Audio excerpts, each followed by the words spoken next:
Hello students, welcome back to my class. Today we are going to discuss about another ancient Greek philosopher, Aristotle.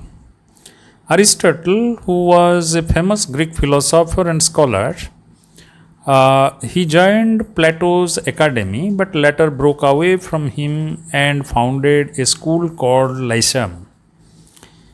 He was the teacher of Alexander and he wrote practically on all branches of knowledge. His works are in the form of lecture notes, and his books on literature is called Poetics, and his book on language is called Rhetoric. So today we are going to discuss about his views on the subject of poetry and its difference from history and on mimesis.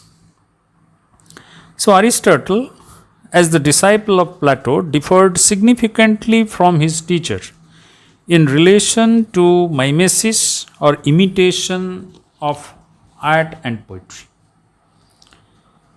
In his Poetics, he wrote as a reply to Plato's denunciation of poetry as false, unreal, and harmful.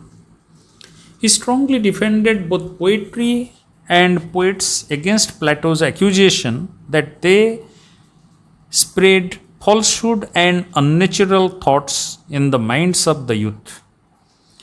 He breathed into the concept of mimesis a new and definite meaning.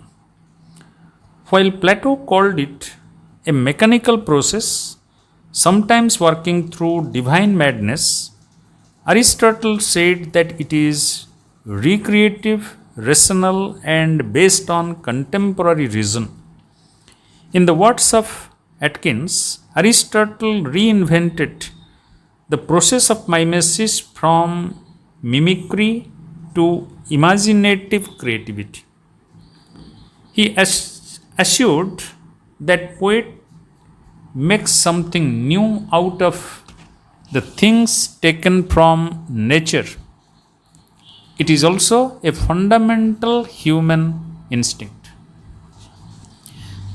Aristotle confirms that poetry and other fine arts are created by imitation, such as epic poetry, comedy, tragedy, dithyrambic, dance, music, so on and so forth. Imitation, according to him, takes place on three accounts. They are means, objects, and manner. It is by the difference of kind in their means, or by differences in the objects or in the manner of their imitations. So he is elaborating that poetry is when we compare with music and dance, he argues that rhythm, melody, and harmony are essential nature of poetry, music, and dance. But when we compare it with painting, painting uses a different medium than language in case of all these. Thus, Aristotle focuses more on the intrinsic creativity within the process of imitation. In the matters of objects, he stresses on the objects of poetic imitation are men in action. Here, the poet imitates what they are or what they ought to be. Thus, imitation is a process of idealistic expression of reality. It is not mere photographic representation or reflection in a mirror. The poet selects and orders his materials and recreates the reality. He gives us a truth of an ideal or universal kind. Again, Aristotle makes a comparison between the subjects of poetry and its difference from history by suggesting that the true difference among poetry and history is that history relates to what has already happened, whereas poetry refers to a more philosophical and higher thing, that means which is to happen. Therefore, it tends to express the universal history in the particular. And to him, history and poetry share both aesthetic and subjects, and which can especially be seen in the example of epic and in verse drama about history. And he further says that poetry is more philosophical than history, and in order to unfold a plot in a manner that is convincing to the audience, the poet grasps and represents the internal logic, the necessity of the outcome of those events. Aristotle made significant contribution to almost all theories of art. He believed that poetry comes under mimetic theory. According to him, art imitates characters and their passions, the inner life rather than the external world. In its universal truth, it is superior to history, which imitates individual truth. He also discussed about distinction between creative literature and didactic literature. Creative literature in the objective representation of life with imaginative reconstruction. Didactic, on the other hand, is a subjective representation and brings confusion instead of clarity. He imposed certain restrictions on the process of imitation, such as embodying of characters, thoughts, and actions. He also imposed unity of time, space, and action, as well as catharsis of harmful emotions. To him, these are subjective to the period of creation and essential to fine art. And finally, regarding the imitation, he says that imitation of vice and virtues result in tragedy and comedy. About the imitation of vice and virtue, he says that the writer or the poet or the playwright, they imitate the personalities, and particularly three types of personalities: the personalities which are above us, or which are below our level, or which are equal to that of our level. And he provides the examples from that. His contemporary period of writings, like that of Thassos, Parodies, or Nicocares, the author of Diliad, which are examples of kinds of imitation of personalities below the level. And he is telling that this difference it is that distinguishes tragedy and comedy also. The one would make its personages worse and the other better than the men of the present day. And the third difference in these arts is in the manner in which each kind of object is represented. Given both the same means and the same kind of objects for imitation, one may either speak at one moment in narrative and at another in an assumed character, as Homer does, or one may remain the same throughout without any such change. The imitators may represent the whole story dramatically as though they were actually doing the things described. So, in this manner, Aristotle is giving his theory of imitation and elaborates about the differences in the imitation of these arts that comes under the heads of means, objects, and their manner.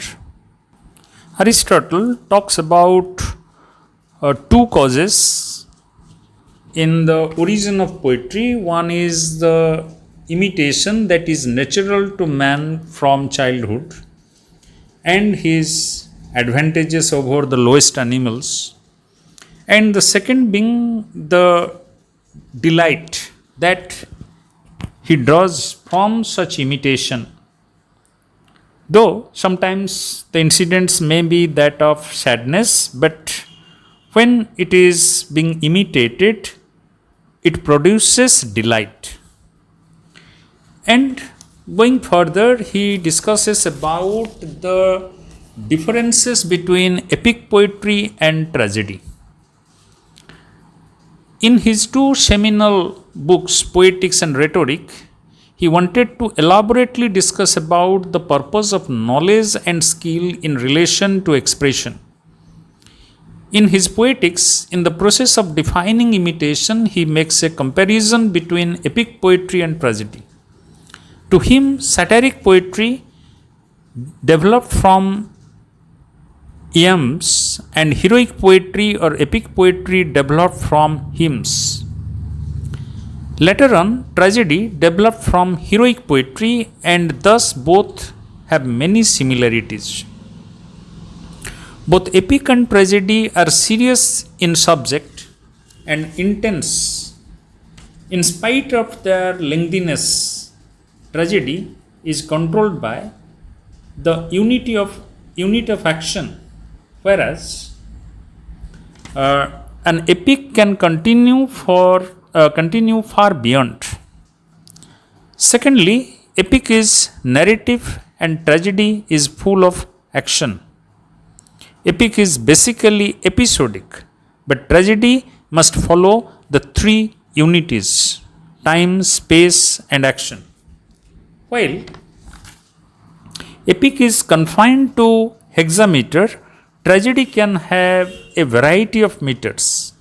Tragedy emphasizes on individual and idiosyncrasy, and epic shifts from individual to society and universal.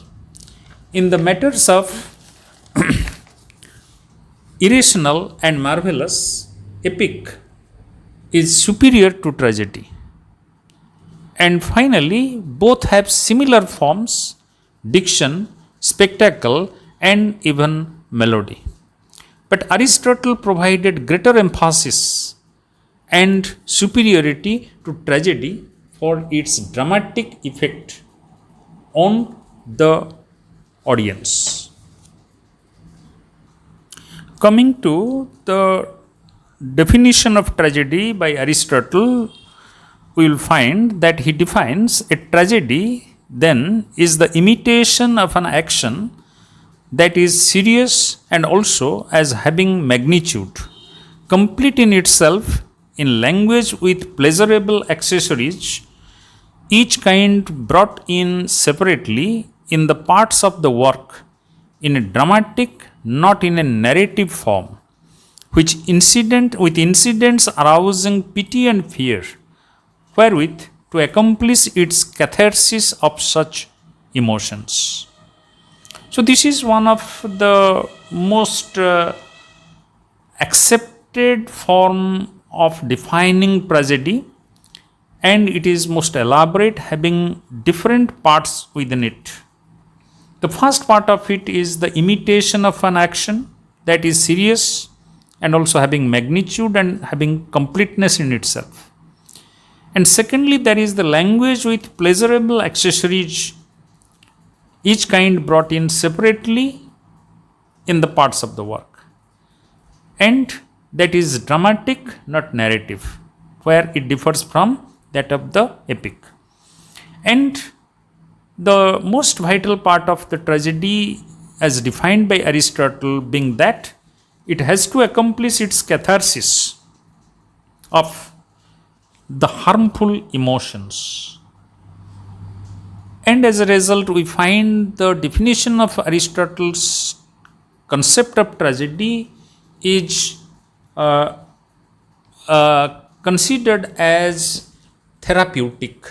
It wants to take out the harmful emotions from among the members of the society.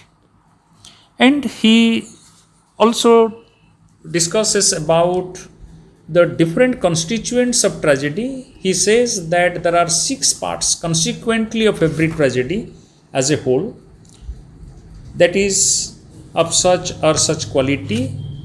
For example, a fable or plot. Number 2, characters. Number 3, diction. Number 4, thought. Number 5, spectacle. And number 6, melody. The 2 of them arising from the means, 1 from the manner, and 3 from the objects of the dramatic imitation. And there is nothing else besides these 6. Of these, its formative elements, then not a few of the dramatists have made due use, as every play, one may say, admits of spectacle, character, fable, diction, melody, and thought. The most important of the 6 is the combination of the incident of the story. So he says that tragedy is essentially an imitation not of persons, but of action and life, of happiness and misery. All human happiness or misery takes the form of action. The end for which we live is a certain kind of activity, not a quality. Therefore, he emphasizes that a tragedy is impossible without action, but there may be one without character. The tragedies of most of the moderns are characterless, a defect common among poets of all kinds and with its counterpart in painting. And he then discusses about the structures. He says that the most powerful element of attraction in tragedy are the peripetties and discoveries, which are the parts of the plot. So, he says that he made an analysis of the structure of the tragedy that follows a particular pattern. From the beginning till the complication, there is the ascending fortune of the hero. Then he commits an error or hamartia on account of the hubris, and there is reversal. Before the end, he experiences anagnorisis or discovery. Thus, tragedy moves in a syllogistic process. Aristotle, in defining the tragedy, emphasizes on catharsis that arouses pity and fear. So he says that peripetia means the action from the beginning till something is discovered on the part of the tragic character or the hero. And the discovery means when the character discovers certain mysteries or certain reasons which may be responsible for his suffering. And in this way, he is defining peripetia and discovery. A peripetia, which is also called as reversal, is a part of every plot in a Greek tragedy. It is often accompanied by anagnorisis or discovery or recognition. A peripetia is the change from one state of things within the play to its opposite of the kind discovered. It happens in the necessary sequence of events. Without peripetia, a tragedy or a drama in general is impossible. On the other hand, recognition or discovery indicates a change from ignorance to knowledge, disclosing either a close relationship or enmity on the part of the people marked out for good or bad fortune. Recognition is most productive when it occurs simultaneously with a reversal, as in the play Oedipus Rex. There are several kinds of recognition or discovery. The first one, the least artistic, is that by means of tokens. Some of these are congenital and some are acquired and others are external. The second group are often contrived by the poet and thus inartistic. Sometimes voices are also used for this purpose. The third one is by means of memory, when someone grasps the significance of something that he sees or hears. The fourth one arises from inference. The fifth one is of a composite kind, arising from a false inference on the part of the audience. The sixth and the best of all of the discovery is that which arises out of the actual course of events, where the emotional impact is achieved through events that are probable. And as Aristotle hasn't explained the term catharsis, it is analyzed in the context of Greek word catharsis, suggesting purgation or purification or clarification.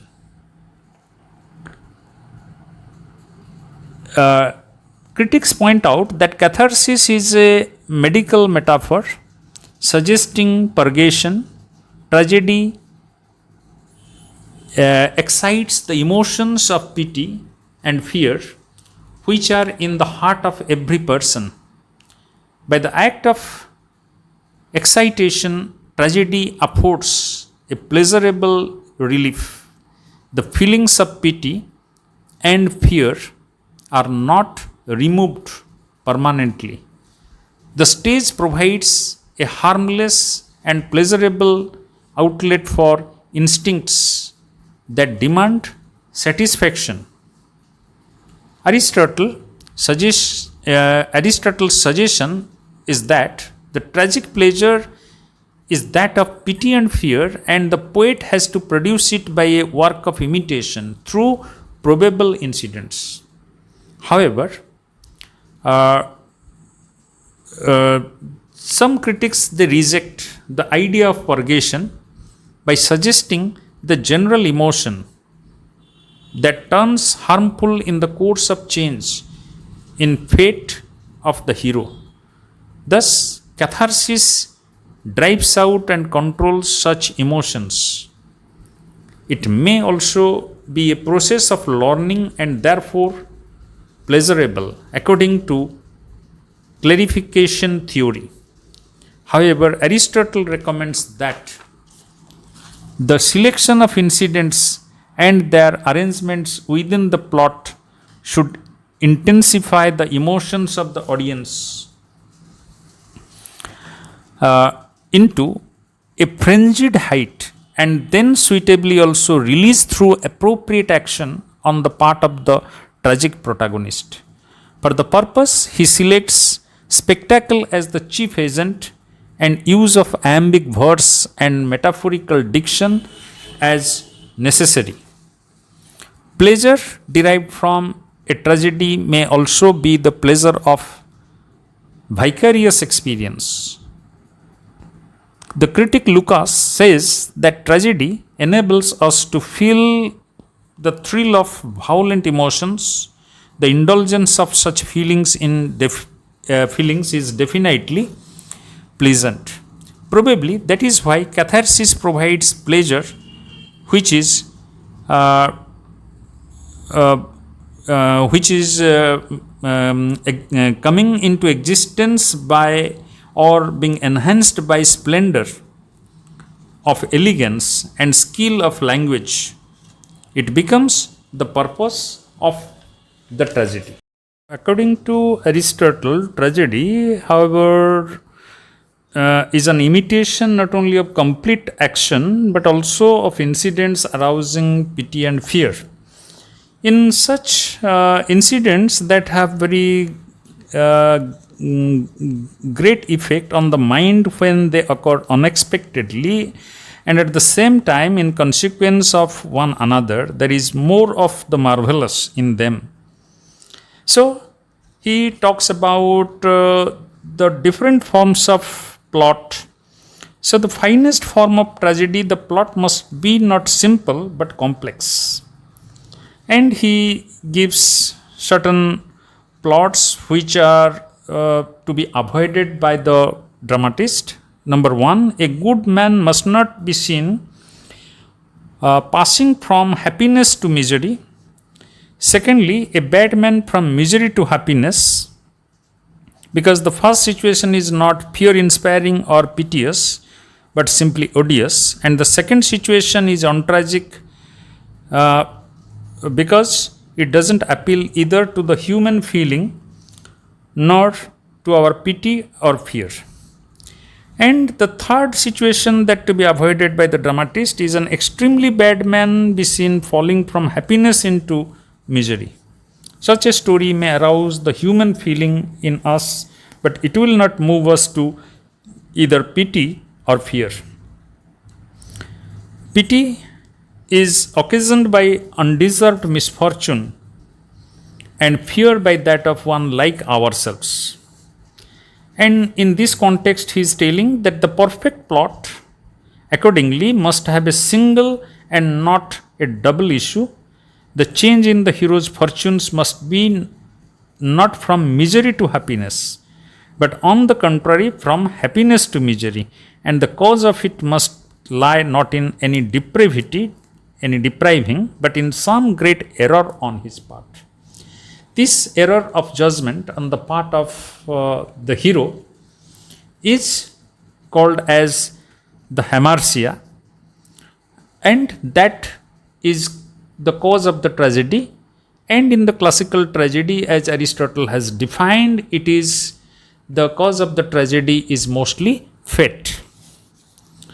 And he defines the tragic hero as an intermediate kind of personage, a man not preeminently virtuous and just, whose misfortune, however, is brought upon him not by vice and depravity, but by some error of judgment, of the number of those in the enjoyment of great reputation and prosperity. He gives the example of Oedipus, Thyestes, and such familiar characters. And he is elaborating that sometimes the tragedy or the tragic fear and pity may be aroused by the spectacle,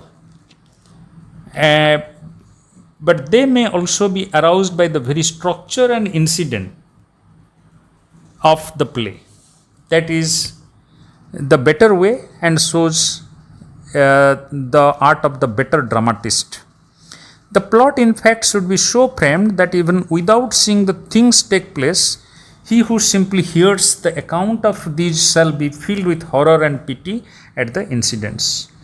To produce this same effect by means of the spectacle is less artistic and requires extraneous aid. Those, however, who make use of the spectacle to put before us that which is merely monstrous and not productive of fear. So, in this way, he rejects the spectacle as the means of producing fear, tragic fear and pity. Rather, he calls it melodramatic. And in the tragic imitation of personages, he is telling that the imitation must be about personages better than the ordinary man. So, in this way, he is elaborating about different uh, parts of tragedy, tragedy as a whole, and the tragic pleasure that tragedy provides. So, Aristotle remains one of the most uh, authentic source of defining tragedy, tragic character, tragic flaw, and all that.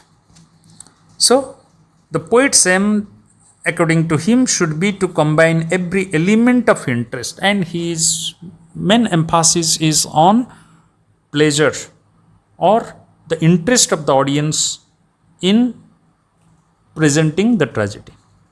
So, this is all.